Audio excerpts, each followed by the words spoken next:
તને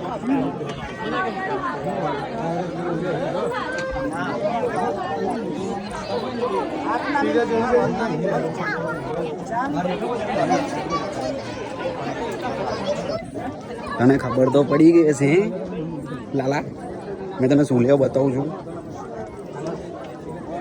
એટલે મેં તને એવું કહું છું કે જો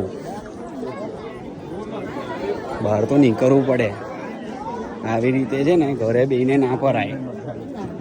એટલે રજાના દિવસે છે ને બેટા બહાર નીકળ અને કંઈ ફર. યુટ્યુબ ચેનલ સબસ્ક્રાઇબ કરવાનું ના તો ખબર પડે કે બહાર શું ચાલી રહ્યું છે. જો અમે કઈ આવી ગયા. મારી યુટ્યુબ ચેનલ સબસ્ક્રાઇબ કરવાનું ભૂલતા ના, લાઈક શેર સબસ્ક્રાઇબ. હા, અને હવે ઘરે બેઠો છું ને તો ફોલો કરી લેજે. બીજું તો તું શું કરી શકીશ? રીલ સ્ક્રોલ કરો કરો કરો, બીજું કંઈ જ ના કરો તમે. શેર કરવાનું ના આજ રહી ગયું છે. શેર જો કરો. બધા આવી ગયા. અમને આગળ આવી ગયા છે. એટલે તને કહું છું તું બી આય. હવે કહું ને તો આવજે. હો ચલો મૂકો.